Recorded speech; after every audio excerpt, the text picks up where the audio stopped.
Në hollin e teatrit Migjeni u promovua libri Drama në teatrin shqiptar 1950-1963 nga autori austriak Maximilian Lamberts. Ky libër ofron një panoramë të pasur historike dhe kritike për rolin e teatrit në Shqipëri gjatë atyre viteve, duke u fokusuar në tematikat, autorët dhe ndikimet ideologjike që formsuan këtë art. Autori analizon ndikimin e realizmit socialist në dramaturgjinë shqiptare, rëndësinë që kishte teatri si mjet edukimi dhe ndërtimi i identitetit kombëtar në një periudhë të trazuar historike. Të lexu këtë libër vetë një përshkrim dhe një vlerësim në zhvillimit të zhanrit të dramës në teatrin shqiptar dhe shumë komente shumë profesionale për tekstet, për përmbajtjen e tyre, për mesazhet, për gjuhën e përdorur, për lojën e aktorëve dhe nivelin e regjisorëve.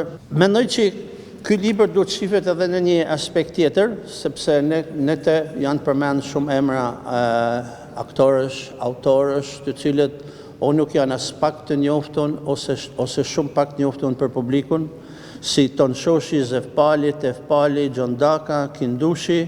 Lamberti ishte një person i lindur në Vjenë në fundin e shekullit 19, në kohën kur Vjena ishte realisht kryeqyteti kulturor i Evropës.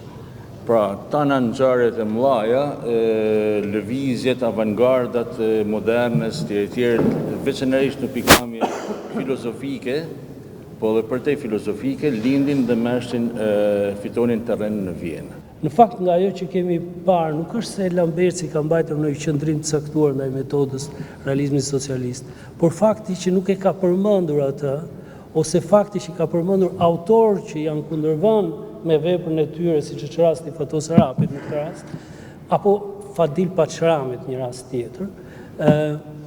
Kjo tregon që ky ka qenë një faktor tjetër shumë i rëndësishëm për mosbotimin. Ky aktivitet u organizua nën kujdesin e konsullatës së nderit të Austrisë në Shkodër dhe promovimi u bë në kuadër të edicionit të parë të panajirit të librit Ban të Lirë, organizuar nga Katedralja e Shkodrës. Autori Maximilian Lamberts ishte një studiues dhe etnolog austriak i njohur për punën e tij në kulturën shqiptare, por ai nuk është një figurë drejt për drejt në fushën e dramës apo teatrit. Ai kishte një ndikim më shumë në studimet etnologjike, gjuhësore dhe folklorike mbi Shqipërinë dhe shqiptarët.